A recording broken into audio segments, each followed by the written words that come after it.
Bismillahirrahmanirrahim. Assalamualaikum warahmatullahi wabarakatuh. Waalaikumsalam warahmatullahi wabarakatuh.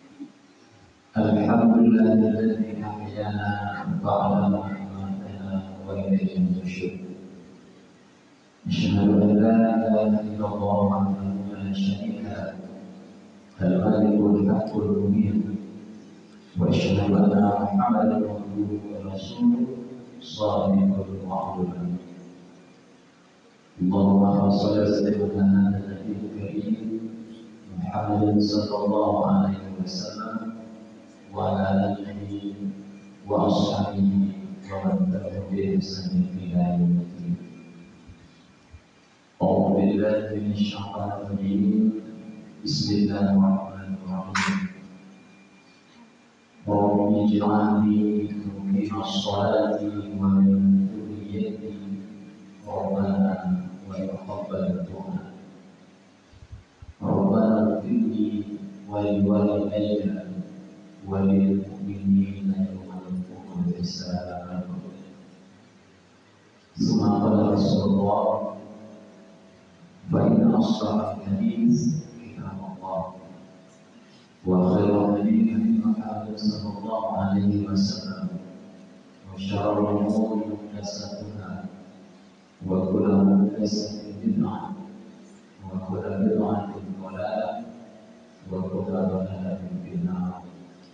Shadaqallahu al-azim wa shadaqa rasulul karim. Amma ba'du.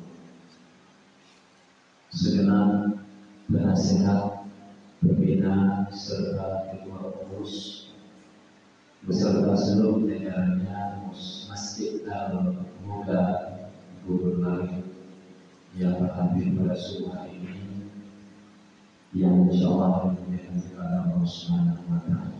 Amin. Seterusnya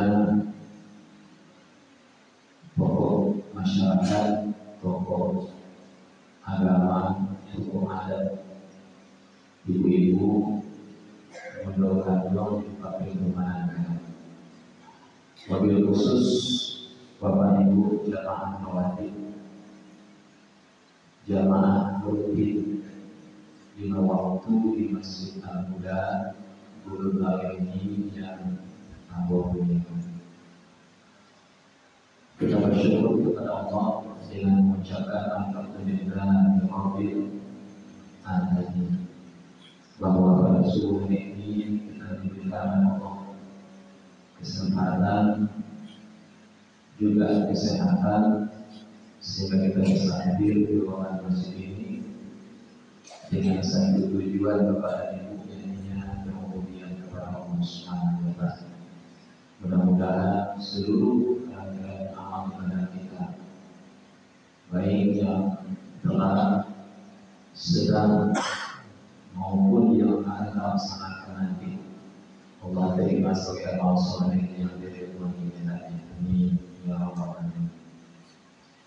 Kemudian salawat dan salam kita mohon kepada Allah, mudah-mudahan Allah berkenan mencurahkan kepada Allah Nabi kita Muhammad sallallahu alaihi wasallam. Allahumma shalli ala Muhammad wa ala ali Muhammad. Ibu bapak yang aku hormati, suatu ketika ada seorang sahabat datang menangis, terseduh-seduh, merah mata, sedih ibadahnya. Lalu Rasulullah bertanya, "Hai fulan, apa keadaan yang membuat dirimu menangis seperti ini, terseduh-seduh seperti ini?" Lalu pemuda ini menjawab, "Ya Rasulullah, untung merahku ya Rasulullah, untung merahku." Jadi untung merahku apa ini? Di dalam Rasulullah itu masuk kendaraan mewah kalau ini. Untung merahku bilang ya Rasulullah. Lalu mendengar pengakuan pemuda yang menangis karena anggota merahnya juga. Nabi tersebut balik itu awal masa dia menangis mampu dengan harapan dan empati dari orang, ternyata malah senyum didapatkan. Kagetlah pemuda ini, ya Rasulullah, aku datang mengadu ke kaum ini, melaporkan kejadian itu karena dia sedih, ya Rasulullah, untuk merah aku hanya. Dan lalu kata Nabi, wahai sahabatku, kenapa aku menangis? Adakah kau tahu penyebabnya? Diulangi, wahai sahabatku, kenapa aku tersenyum? Adakah kau tahu penyebabnya? Kata Nabi, sekiranya tadi pagi, tadi subuh, engkau ketinggalan 2 rakaat sebelum subuh, itu pantas kau tangisi kerat hati, kata Nabi. Karena 2 rakaat sebelum subuh itu kebaikannya khairun minal ardi wa baqiha. Kebaikan 2 rakaat sebelum subuh itu lebih baik daripada dunia dan segala isinya. Termasuk untuk merah isinya kayak tadi. Namun untuk merah itu isi dunia itu seluruhnya lebih baik 2 rakaat sebelum subuh tadi. Nah, kalau itu yang kau tinggalkan, atas kau menangis. Ibu bapak, kalau awak mencari 2 rakaat sebelum subuh, kalau di dulu nabi itu pun nama surat-suratnya juga. Fajar. Surat-surat fajar, ya banyak. Dari sana tidak banyak. Ustaz Hamzah itu tentang aku dulu dilapai pada ini. Jadi dia ada kira rumah. Kita ada kira satu sepuluh. Nah itu apa yang terjadi? 2 rakaat sebelum subuh tinggal oleh pemuda. Kamu lagi untuk merah hilang si kuat menangi pemuda. Nabi malah cerita itu ketawa. Sementara di mata Nabi untuk merah itu berkata, apa itu? Sama-sama untuk merah gitu, aku untuk merah, ikut untuk merah. Kalau tidak untuk merah Nabi, tidak untuk merah pemuda, Nabi menangiskan atau pemuda menangiskan? Apakah pemuda itu menangis? Nabi tak menangis. Sama-sama untuk merah. Kira-kira apa dari itu? Kehilangan untuk merah pun sama-sama masalah lain. Apa itu? Atau awak sama-sama punya motor gitu. Tetangga hilang motor, awak hilang motor. Kira-kira kehilangan itu sama-sama masalah. Iya. Lalu satu orang dalam musibah sangat besar sekali, sementara satu orang lagi dalam musibah pun tak kadang-kadang mana. Kira-kira hal yang berbeda bagi cara pandang menjadi musibah, cara pandang menjadi masalah. Nah, kalau seandainya 2 rakaat sebelum subuh atau Nabi itu luar biasa pahalanya, jika ditinggalkan itu kerugian yang luar biasa menurut kacamata Nabi. Tetapi tidak barangkali oleh orang-orang yang tidak merasa penting dengan 2 rakaat sebelum subuh itu. Bahkan ada yang berani meninggalkan sholat fardu, jangan sholat sunnah, sholat fardu pun dia berani meninggalkan. Nah, Bapak yang hormati, ada orang yang terkadang itu lebih sibuk kepada untuk memperbaharui, memperindah, mempercantik dunia itu ketimbang memikirkan akhirat kita. Sementara dalam Al-Quran Allah mengatakan bahwa akhirat itu adalah kampung yang sebenarnya untuk kita. Kalau akhirat itu kampung sebenarnya untuk kita, berarti dunia itu adalah jembatan menuju ke akhirat itu. Nah, kira-kira contoh jawaban orang yang sibuk memperbaiki dunianya, melumpuhkan akhiratnya. Rumah bapak dan ibu itu di Sumatera Utara, lalu menjelang ke rumah bapak dan ibu itu ke rumah ibu itu melewati jembatan. Nah, kira-kira hati kita itu ingin mempercantik jembatan mau menuju rumah itu, atau ingin mempercantik rumah yang berada di jembatan itu? Tentu orang-orang yang berpikir panjang untuk akhirat, mereka akan berpikir bagaimana cara mempercantik, mempercantik rumah yang ada di balik jembatan tersebut. Tetapi tidak banyak juga, tidak sedikit juga orang yang mencoba untuk memperbaiki jembatan dan menuju rumahnya. Yo bangun acara jembatan itu, dia orangnya elok-elok, mahal-mahal, lampu penerangan luar biasa. Sementara rumah di sebelah itu rumah jalanan atau yang macam-macam barangkali di yang jualan lampu, tapi itu tidak diperbaiki.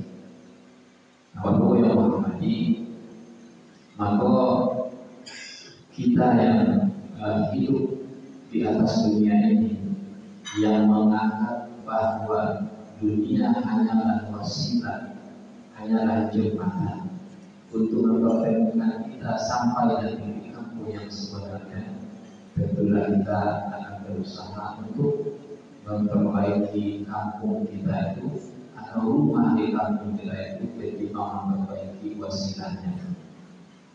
Bapak yang menghormati, maka kata Rasulullah, kalaulah manusia ini dapat mendengarkan perkara-perkara yang baik, bisa dimana perkara yang baik, kata Rasulullah, maka dalam sehari Bapak dan Ibu, kuburan itu memanggil kita umat Nabi Adam ini, cucu dari Nabi Adam ini, ada 5 kali dalam sehari semalam. Nabi mengatakan, kalaulah kalian bisa mendengarkan perkara baik, maka ada 5 panggilan kuburan untuk kalian ketahui. Yang pertama apa? Apa kata kuburan itu? Ya Bani Adam, wahai anak Adam, aku ini adalah tempat yang sangat sempit sekali. Luasku hanyalah 1 meter, dalamnya hanyalah 2 meter. Lalu lapangkanlah aku dengan memperbanyak sholat malam. Ibu bapak yang mengerti, rasanya kita sangat terlatih untuk sholat malam. Ini bulan Zulhijjah. Kalau untuk kawatan bulan sebenarnya Zulqa'dah, sebulan lain Syawal, sebulan lain Ramadan. Berarti itu kalau tinggalkan Ramadan 2,5 bulan kurang lebih. Dan terlatih untuk melaksanakan sholat malam qiyamul lail. Ada namanya sholat sunnah, tapi ada tahajud melaksanakan, ada witir itu melaksanakan. Lalu adakah masih dilanjutkan sholat malam itu selepas Ramadan ini? Andaikan kita naik tajak kunjung tengah malam kepada tajak kuota sehingga terserah aku punya ibadahnya. Diri nyamu akan kurang yang heboh, banyak bawa jam 1:30 jam 2 jam 3. Saya kanan masih istiawa sebelah kanan, bagian masih punya istri. Saya lihat kiri masih suami di sebelah kiri, bagian yang punya suami. Saya lihat di rumah masih semen. Saya lihat kaki masih loteng rumah, asal tempat tanah itu. Balai-balai seperti nama sempat tahun itu pergi ke kamar mandi, bersih-bersih, bersuci, sholat dua rakaat minimal. Kalau tak tahu dalam rakaat, tahajud tambah tidur minimal minggu. Siap sudah tutup dengan witir di dua rakaat. Atau witir rakaat gitu, mana cukup. Sempat untuk sholat malam. Tidak bisa setiap malam, berarti mungkin seminggu 2 kali, seminggu 3 kali. Yang penting ada. Karena apa? Kuburan ternyata memanggil kita melalui lisan baginda Rasulullah. Ya Anda, wahai anak-anak, kalau tempatku ini tempat yang sangat sempit sekali, maka lapangkan aku. Bagaimana caranya? Laksanakan sholat malam. Kemudian yang kedua, apa kata kuburan itu? Wahai anak-anak, aku ini tempat yang sangat-sangat gelap. Di sini tidak ada terang, tidak ada lampu, tidak ada lilin.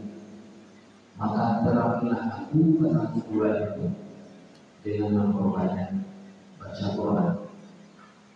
Di apa yang mengerti Al-Quran, jangankan di hari kiamat. Kita sudah tahu hadisnya bahwa kata Rasulullah, Al-Quran pada hari kiamat akan datang kepada para sahabat-sahabatnya untuk memberikan syafaat kepadanya. Siapa sahabat Quran itu? Orang yang biasa rutin sering membaca Al-Quran. Itu di akhirat. Di akhirat kita ditolong. Belum lagi kiamat, masih di kuburan kita di alam barzakh. Barzakh itu kan pembatas antara dunia dan akhirat. Kita sudah ditolong oleh Al-Quran. Apa pertolongannya? Kuburan kita tidaklah gelap seperti kuburan orang lain. Bapak dan Ibu, kamu tekanan sekitar 8 tahun yang lalu di Pulau Daerah dulu Ustaz Hamdan, aku dipanggil ke rumah di salah seorang. Aku tidak tahu di Ustaz, aku ingin membongkar kuburan panjang. Kamu orang bersangka kuburan panjang, aku berkenan. Kalau bantu Yesus dalam paham selalu paham membongkar kuburan itu sebabnya dibolehkan satu, kuburan itu terancam akan teraniaya. Kayak di Gunung Padang, dia letak di daerah mana sekretariat itu, itu boleh dipindahkan. Atau yang kedua, sampai kuburan itu akan digunakan oleh pemerintah untuk masuk fasilitas umum, itu boleh digunakan. Lain daripada itu, aku tidak pernah mendengarkan dari itu boleh atau tidak. Entah kalau orang mengajukan. Nah ini kalau Bu, aku tujuan pengen lagi si mandi dari rumah Ustaz. Nah, tujuannya itu pada doa tujuannya pengen lagi mandi itu dari rumahnya. Kali itu bani kita dari Padang habis total kita berusaha kali. Kejauh Bu, kuburan itu hanyalah syariat saja. Dari dalam mata kubur di dalam kuburan Nabi Allah, dari dalam mata kubur di dalam pendidikan, dari dalam mata kubur di Makkah, atau mungkin terkuat dalam kolom binatang buas, itu kan cuma apa namanya? pada saja satu, tapi pada hakikatnya tidak keterangan alam masa, alam pedesaan, alam dunia dan akhirat yang masalah kita usaha. Nah itu gimana? Jauh dari orang tua dari awal tujuannya mungkin Tuhan. Karya ibu akhirnya kepada ibu dibongkar itu dengan bayar. Bongkarlah oleh tugas yang ada di rumah kami berjalan. Aku menunggu dari maaf, aku menunggu banyak itu selesai digali, lalu dapatlah mayat pun dibuka, diangkat dari bawah sampai ke atas. Yang ingin saya sampaikan sebelum pada ibu itu pada hakikatnya kalaulah mayat terkubur, kalau waktu itu sudah lamaran bapak itu emang berkata dari waktu yang halus. Jadi kalau lewat tahun yang lalu berarti meninggalnya malam demikian. Dari bukan 7 tahun yang lalu ini. Lalu pas kamu lagi dari mama kepada ibu sampai detik itu masih terasa ya bu. Kamu pas bagian kepala bagian paru ke kepala masih terasa namun daging lelah. Artinya masih utuh mayat ini, masih bagus mayat ini. Berikir kalau itu mayat itu aku deh, naik ke pertanyaan banyak. Akhirnya aku berpikir surat, aku cari hadis, cari penjelasan dari para ustaz itu. Itu orang-orang yang tidak dimakan oleh tanah dasarnya itu ya, satu hafiz Quran, yang kedua orang yang gemar bersedekah. Apa itu yang hormati? Lalu adapun yang ketiga panggilan Quran, panggilan kuburan kepada itu, wahai anak-anak, ambo tampil di mana banyak ulat dan batu. Lalu bunuhlah, siramilah, racunilah ulat batu yang ada di tempat ini, di kuburan ini, dengan memperbanyak infak dan sembako. Ibu apa yang berarti? Jadi berinfak, bersedekah. Kalau cukup ini kita berinfak ini bersama Pak ini. Tapi kalau tak cukup ini, kata Nabi, ketika engkau berjalan, lalu di tengah jalan kau lihat batu, kau lihat kerikil, kau lihat duri, lalu kau kepikirkan ketika jalan, itu merupakan sedekah.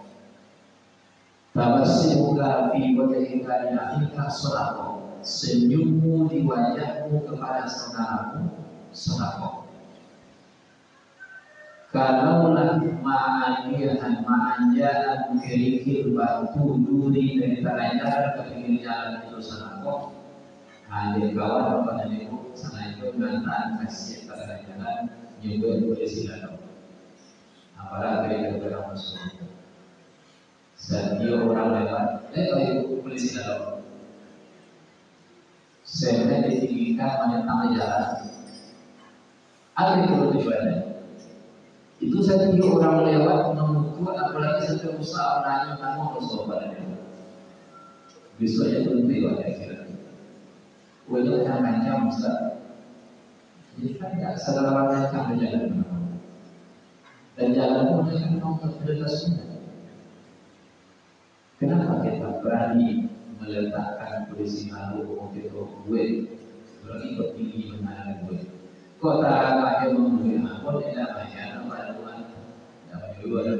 Di kota mana gue polisi lalu dia gue larang dari sakit. Masalah dengan kau ingin itu saja salah. Kalau terlalu salah, berbuat dosa saja kita. Orang sengaja membuang diri dari jalan batu dari jalan Allah. Nah kemudian apa lagi? Kalau seandainya pipi anu kata Nabi, senyummu di wajahmu kepada saudaramu itu sedekah. Jadi ibu-ibu pesanku, kalau kurang-kurang sakit, jadi pipi dan bapak senyum selalu. Bu, saya tahu lagi bu. Apa jawa ibu? Baik jawa. Memang ibu, memang kalau senyum dalam tekanan itu baik. Tidak salah. Dan dia kalau itu dia tak kurangkan, tidak salah. Senyum. Karena bagaimanapun namanya itu tidak ada seorang suami itu yang ingin melihat istrinya itu tidak bahagia. Pasti ingin melihat istrinya bahagia. Tapi mungkin ibu baru bisa ada yang menyamai ibunya. Disyukuri senyum. Punya kayu Ustaz, pilih banyaknya pilih kamu. Nah, ambil pilih Ustaz. Tak pasang mata-mata. Boleh kamu? Siapa yang boleh? Apa ini banyak tahu ibu pada ibu apa? Yang untuk ibu hanya nyutan-tahan. Ini lain dua kali haji semula lebih kurang 10 juta. Ya sampai ibu mungkin 1 juta, 2 juta, sementara itu tuan aku sudah sampai juta. Nah nanti ada 2 juta lain tanpa setahun apa masalah. Tapi gubernur dari kurang, tuan gubernur dari keuntungannya itu balik-balik, balik saya juga menjauh. Itu tuan banyaknya ibunya sesuai. Boleh. Nah, Bapak yang berpenting bersedekah, berinfak itu bisa meracuni ular pelaku yang ada di kuburan, sehingga berjanjilah tanah itu mau memakan jasad Nabi Sulaiman dan orang-orang yang mengemar berinfak bersedekah. Kemudian yang keempat, bahwa kuburan itu berkata, wahai anak Adam, aku di tempat yang sangat sunyi, sepi, tidak ada sanak famili yang sekarang di sini. Maka ramaikanlah aku dengan cara menyambung silaturahmi. Kedua yang berarti silaturahmi ini wajib kita bangun pada itu. Berjamaah di masjid ini bagian daripada ilmu silaturahmi. Kemudian kalau ada acara-acara sosial, bakti sosial dekat rumah kita ikuti, itu bagian dari menyambung tali silaturahmi. Terkadang apa itu? Jangankan dengan tetangga, jangankan dengan orang lain, sesama adik kakak saja terkadang ada tidak bertegur sama. Apa penyebabnya? Karena sepele saja kebagian harta warisan daripada orang tuanya. Nah, kalaulah oleh karena harta kita kakak beradik dan bertegur sama, bagaimana pula kita membangun silaturahmi dengan tetangga, dengan karib kerabat yang lain. Oleh karena itu, Bapak Ibu, kita rutinkan terus, kita perhatikan terus saling silaturahmi ini, karena ini bagian daripada cara kita untuk membuat bagaimana kuburan kita nanti tidak sunyi, sepi, tidak ada sana. Kemudian yang terakhir, apa kuburan? Wahai anak-anak, aku di sini adalah tempat di mana malaikat menanyakan kalian dari segala apa yang kalian lakukan. Maka persiapkanlah jawaban pertanyaan itu dengan mengamalkan zikir la ilaha illallah. Yang Bapak yang mengerti, la ilaha illallah itu kalimat zikir. Adapun tujuan akhir daripada zikir la ilaha illallah itu tertanam dalam hati kita bahwa tidak ada ilah, tidak ada sesembahan yang patut disembah kecuali menyembah Allah Subhanahu wa Ta'ala. Barangkali kepada ibu itu yang saya sampaikan pada hari ini.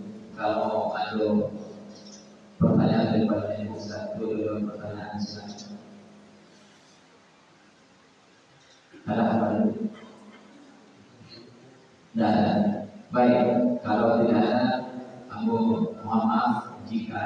penyampaian yang kurang pas, yang kurang enak, kita simpulkan kepada ibu bahwa perbanyak sholat tahajud, kemudian perbanyak infak dan sedekah, kemudian sambung tali silaturahmi, kemudian yang keempat gemar baca Al-Quran, dan yang terakhir kita mengamalkan kalimat la ilaha illallah. Akhirnya kepada ibu, kalau itu bisa kita amalkan, insyaallah itu bisa nanti menyelamatkan membantu kita di alam bangsa, di alam kubur kita, alam penantian dunia kiamat.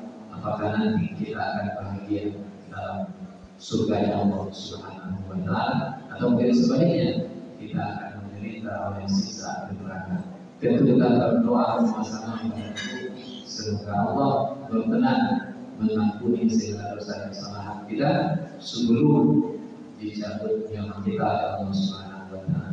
Wa la tamutunna illa wa antum muslimun. Janganlah kalian mati meninggalkan dunia ini sebelum kita benar-benar berpasrah diri antara agama Islam.